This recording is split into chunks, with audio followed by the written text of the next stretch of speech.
The morning my daughter-in-law looked me in the eye and told me I was too much to handle, I didn't say a word. I just nodded, walked to my car, and sat there for a long time staring at the steering wheel. I was 67 years old. I had buried a wife, raised a son, and built a business from nothing. And now I was sitting alone in a driveway that I had paid for, outside a house that I had financed, being told that I was too much. My name is Walter Hensley, and this is the story of how I almost lost everything, not to a stranger, not to bad luck, but to my own son and the woman he married. I need to start a few years back, because none of this makes sense without context. My wife, Patricia, passed away in the spring of 2019 after a long fight with ovarian cancer. She was the kind of woman who remembered every birthday, who kept a notebook with the names of our neighbors' grandchildren, who made our son Marcus feel like the most important person in any room he walked into.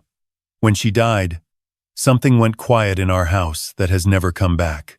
Marcus was 34 at the time.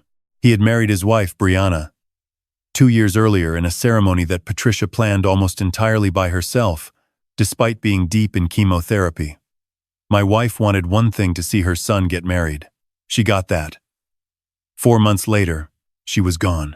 I grieved the way men of my generation grieve, quietly. I worked in my woodshop. I watched the news too late at night. I called Marcus every Sunday and listened to him tell me about his week. I told myself that this was enough, that I was fine. Looking back now, I understand that Brianna saw my grief as an opening. It started small, the way these things always do. Marcus and Brianna were renting an apartment in Charlotte when Patricia died.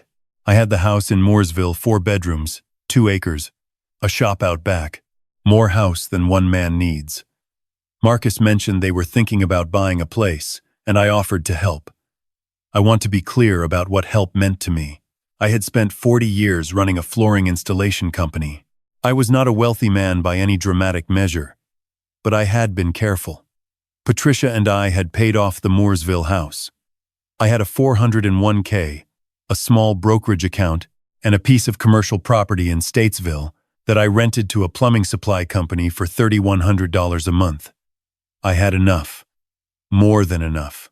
So when Marcus said they were looking at a house in Huntersville, a newer development, 4 bedrooms, nice school district, I told him I would cover the down payment, $240,000. A gift, I said. For you and Brianna. For your future. Marcus hugged me. Brianna cried. She said I was the most generous father she had ever seen. She called her own parents to tell them. I felt, for the first time since Patricia's funeral, like I had done something right. That was March of 2021. By November of 2022, they had a daughter, my granddaughter, Lily. 8 pounds, 2 ounces, born on a Tuesday. I drove to the hospital and held her in the delivery room and thought about Patricia and about how unfair it was that she wasn't there and about how this tiny girl was the best thing to happen to our family in years. I cried in the hallway where no one could see me. Then I went back in and held Lily again. I started driving to Huntersville every Wednesday. It was a 40-minute trip each way, and I didn't mind it. I would bring groceries or a meal I had cooked, or just myself. I watched Lily while Brianna ran errands. I helped Marcus build a deck in the backyard on weekends. I was present. I thought that's what a good father and grandfather did. I did not notice at first that Brianna had begun to manage my presence. It was subtle. A text from Marcus saying Wednesday wasn't great this week. Could I come Thursday instead?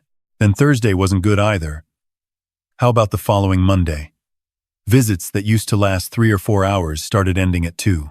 Brianna would come downstairs with Lily already asleep in her arms and say she needed to get her down for a real nap. I would drive home with half a lasagna in my passenger seat. I chalked it up to new parent exhaustion, to the natural rhythm of young families. I told myself I was probably being too present, that I needed to give them space. The mistake I made was listening to that voice. In the spring of 2023, I had a minor heart procedure. A stent. Routine, my cardiologist said. though I'm not sure there's anything routine about someone feeding a wire into your heart. I was in the hospital 2 nights. Marcus visited once, for about 90 minutes, and spent part of that time on his phone. Brianna did not come at all. She sent flowers. When I came home to the Mooresville house alone, I realized that I had a problem. Not a medical problem, a structural one. I was 66 years old, living by myself, with no one who would notice quickly if something went wrong. The Statesville property produced income, but if something happened to me, who managed it? The brokerage account, the house, all of it sat in my name alone. And my will was 12 years old and named Patricia as the primary beneficiary. I called an estate planning attorney named Sandra Okafor in Mooresville. She had been recommended to me by a man at my church who had recently gone through a complicated estate matter with his siblings. I sat in her office for 2 hours, and at the end of it I had a clear picture of what I needed to do. Update the will. Create a revocable trust. Designate clear beneficiaries. Establish a durable power of attorney for medical decisions with someone I trusted completely. I trusted Marcus completely. I called him the next day and asked if we could meet for lunch. He came, and I walked him through what I had talked about with Sandra. I told him I wanted to designate him as my POA for medical decisions. I told him the updated will would leave the Mooresville house and the Statesville property to him, with a portion of the brokerage account set aside for Lily's education. I told him I wanted to be thoughtful about this, while I was still sharp enough to be thoughtful. Marcus seemed genuinely moved. He reached across the table and put his hand on mine and said, "Dad, you're not going anywhere." I said, "I know. But let's be smart anyway." We were both in good spirits when we left the restaurant. I remember thinking on the drive home that Patricia would have been pleased. She always said I was too private about money, that I waited too long to have hard conversations. She was right. She was usually right. What I did not know, what I could not have known, was that when Marcus went home that afternoon and told Brianna about our conversation, she did not share his response. I found this out later, in fragments. The way you piece together what actually happened in the hours you weren't in the room. That same evening, Brianna began looking into the Statesville property. I only know this because 6 months later, when things had already begun to fall apart, Marcus let something slip during an argument. He said Brianna had done her research. I asked him what that meant. He looked uncomfortable and changed the subject. It wasn't until I had my attorney pull the property records that I saw she had requested access to the deed history and the lease documentation through a records request I had not authorized. She was learning what I owned. The change in Marcus was gradual and then sudden, the way Hemingway said about bankruptcy. He stopped returning my calls the same day. He started responding to texts hours later with short answers. The Wednesday visits became once a month, then less. When I pushed, he said Brianna was stressed with Lily and with her job, and that he needed to prioritize his household. I understood that. I did not push harder. I still believed I was the problem. I still believed I needed to give more space. Then came Father's Day of 2023. I had assumed, as I had every year, that we would have dinner together. Not an elaborate thing. I had even offered to bring the food, to cook, to make it easy on Brianna. Marcus texted me 2 days before. "Hey Dad, Brianna's parents are in town for the weekend. Going to be a full house. Maybe we can do something the week after?" I stared at that text for a long time. I wrote back, "Of course. Enjoy the weekend." I spent Father's Day alone in my woodshop building a toy chest for Lily that she would not receive for another 4 months. The week after never happened. Something came up. Then something else. By August, I had not seen my granddaughter in 11 weeks. I want to pause here because I know what some people will say. That I should have confronted Marcus directly. That I should have demanded answers. That I was too passive. Maybe. But I want to be honest about what it feels like to be in that position, to be a man in his late 60s who has already lost his wife, who is watching his relationship with his only son quietly evaporate, who genuinely cannot tell whether the problem is his daughter-in-law's hostility or his own neediness. You second-guess everything. You don't want to make it worse. You tell yourself that patience is love. In September, I drove to Huntersville unannounced. I know. In hindsight, I understand why that was a mistake tactically. But I had not seen Lily since Memorial Day, and I had a birthday present in the back seat, a wooden pull toy I had made by hand in the shop, and I could not wait anymore. Brianna answered the door. She did not invite me in. She stood in the doorway with her arms crossed and told me she wished I had called first. I said I had been calling. She said Marcus was busy and that this wasn't a good time. I asked if I could just give Lily the present. Brianna said Lily was sleeping. I looked past her into the house. Lily was not sleeping. Lily was in the living room behind her, sitting in a little pink chair watching something on a tablet. Brianna followed my gaze. There was a pause. Then she stepped slightly to the side to block my view. "Walter," she said, "I think you need to respect our boundaries." I drove home. I did not say another word. But something shifted in me on that drive, something that had been slowly bending finally snapped clean. Not into rage, into clarity. I called Sandra Okafor the next morning. Marcus called me that evening before I had a chance to speak with Sandra. He had clearly just spoken with Brianna. His voice had that careful, practiced quality it gets when he is repeating something that has been workshopped. He said he wanted to talk about the boundaries conversation. He said Brianna felt I was putting too much pressure on their family. He said they needed me to dial back the visits and the unannounced drop-bys. He said he hoped I understood. I said I understood. Then I asked him one question. I asked whether Lily would be at Thanksgiving. There was a pause. He said they were actually thinking of doing Thanksgiving with Brianna's family this year, since they had traveled for Father's Day. He said maybe we could do something the week before, just a small dinner. I said that sounded fine. Then I hung up and sat in the quiet of my kitchen and realized that I had been slowly and efficiently cut out of my son's life, and that the woman doing the cutting had done it so carefully that Marcus either did not see it or had decided not to. I met with Sandra the following week.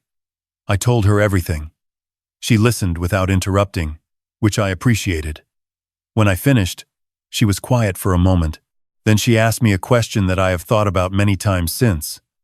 She said, "Walter, when you made that gift in 2021, the down payment, did you document it in any way?" I told her I had written Marcus a check. There was a paper trail. She asked if there was any written agreement about what the gift was or was not, whether there were any conditions attached. I said no. It was a gift. Clean and simple. She nodded slowly. She said, "I want you to understand something. As it stands, you have given your son and daughter-in-law $240,000 with no documentation of intent. If your relationship deteriorates further, and if there is ever a legal dispute about your estate or your assets, that gift could be characterized in ways you might not like. I'm not saying that's going to happen. I'm saying you need to protect yourself now while you have full capacity to do so." I asked her what protecting myself looked like. She spent the next 40 minutes explaining. I left her office with a legal pad full of notes and a feeling I had not expected. Relief. Not because the situation was resolved. It wasn't. But because I finally understood that I had the ability to act, that I was not simply at the mercy of my son's marriage. Over the following 3 weeks, Sandra and I restructured everything. The Mooresville house went into a revocable trust. The trust named a professional fiduciary as successor trustee, a woman named Carol Whitfield who came recommended by Sandra and who had no family connection to anything or anyone involved. The trust specified clearly what would happen to every asset I owned. I updated the will. Lily's education fund remained. The Statesville property, which generated the majority of my passive income, was restructured. A new lease was drafted with the plumbing supply company, one that had a clause allowing me to transfer management to Carol at any point without requiring Marcus's involvement. And the durable power of attorney, the document I had told Marcus at lunch would be his.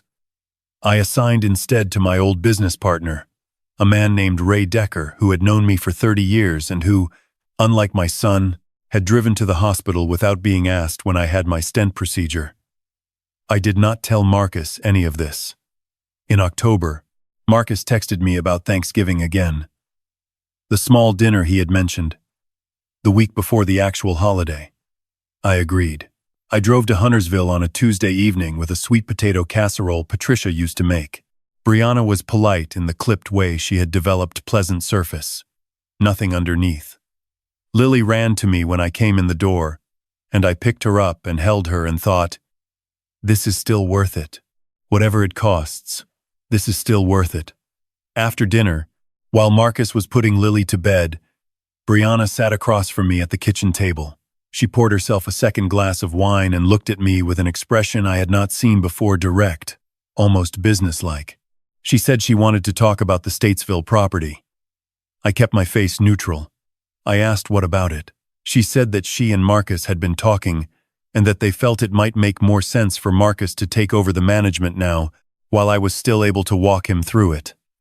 She framed it as being about practical continuity. She used the word transition 3 times. She said it would simplify things, and that Marcus had already spoken with a property management company. I looked at her for a moment. Then I said that was an interesting idea, and that I would give it some thought.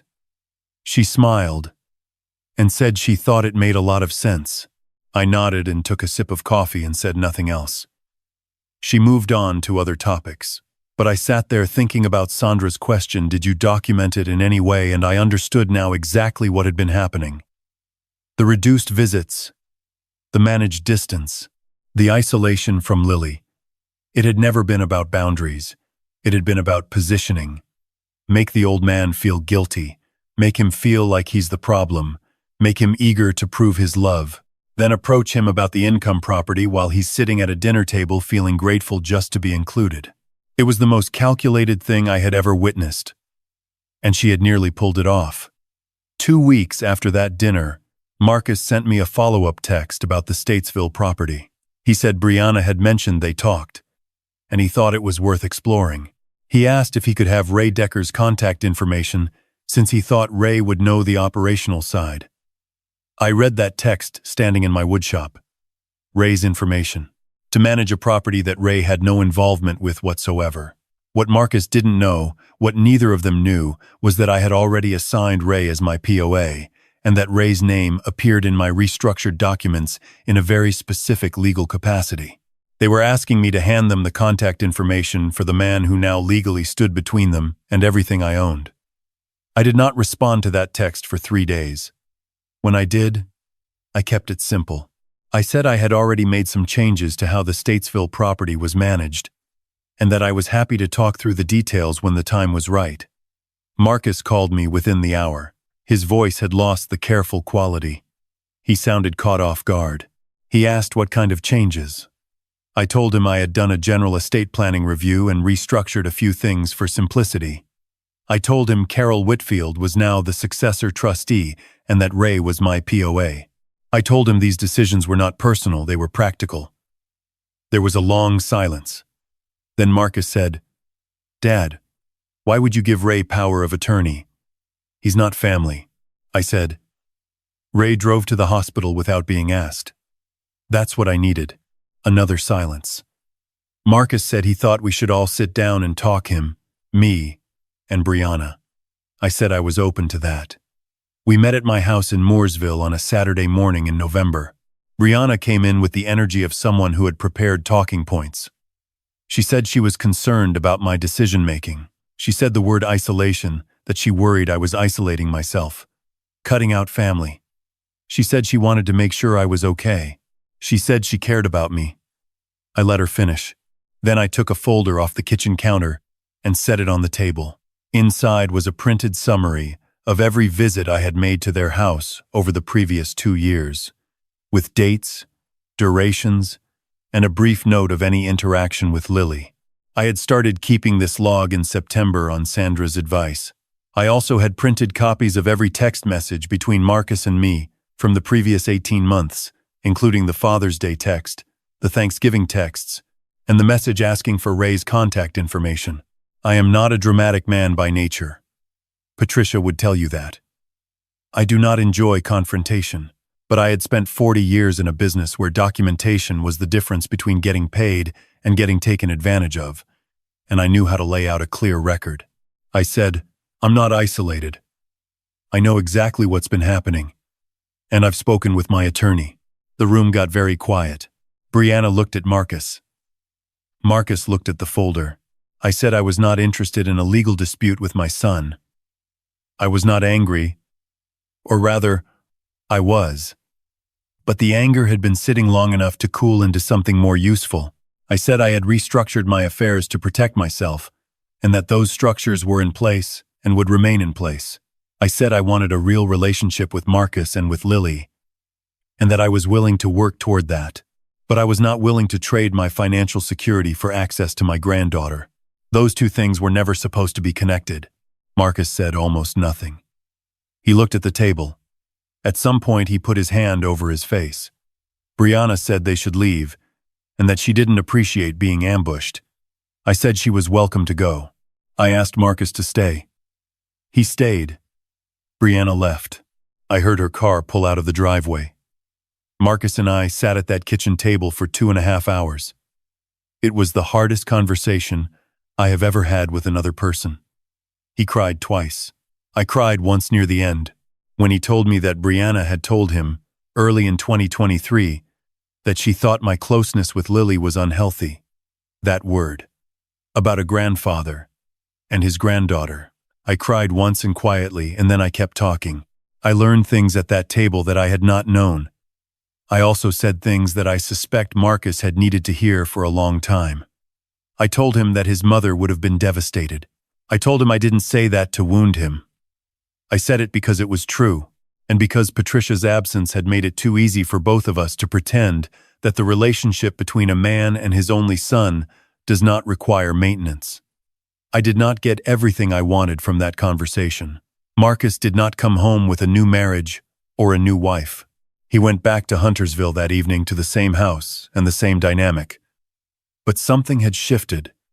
Something small and important. He looked at me differently when he left. Less managed. More like himself. In the months that followed, things changed incrementally. Visits became more regular once every 2 weeks. Then weekly. Then sometimes twice. Brianna's participation was limited and remained formal, but she stopped managing my access to Lily. I think she understood now that the leverage she had imagined she possessed was no longer there. Lily turned 2 in February. I built her a small rocking horse from cherry wood that had been sitting in my shop for years. I brought it over on her birthday and sat on the floor while she climbed on and off it 17 times in a row, which is apparently the ideal number. Marcus sat next to me on the floor. We drank coffee and watched her, and didn't say much. It was one of the better afternoons I can remember. I still see Sandra every 6 months. Carol Whitfield is still my successor trustee. Ray is still my POA. Those structures are not going anywhere, not because I am at war with my family, but because I learned that love and legal protection are not opposites. Patricia would have said that. She would have said, "Take care of yourself, Walter, because no one else is going to do it for you, and the people you love most are sometimes the ones least equipped to." I said at the beginning that I sat in a driveway outside a house I had paid for, being told I was too much. I want to say something about that moment, now that I'm on the other side of it. I don't think Brianna is a villain in the way stories usually require. I think she is a woman who decided early on that I was a threat to something she was trying to build, and she acted on that decision with a thoroughness I still find remarkable. I was not prepared for it. Most people aren't, because most people don't expect to need to be. What I know now is this. At 67, a man still has choices. A man can sit in a driveway and feel diminished, or he can drive home, call his attorney, and start making things right. He can give his love without surrendering his leverage. He can forgive without forgetting how it happened. My son is still my son. My granddaughter still climbs on that rocking horse every time I come over. The Statesville property still generates $3,100 a month, and every dollar of it is under exactly the protections it should have had from the beginning. Patricia would say I got there eventually. She would also say, I should have gotten there sooner. She was usually right.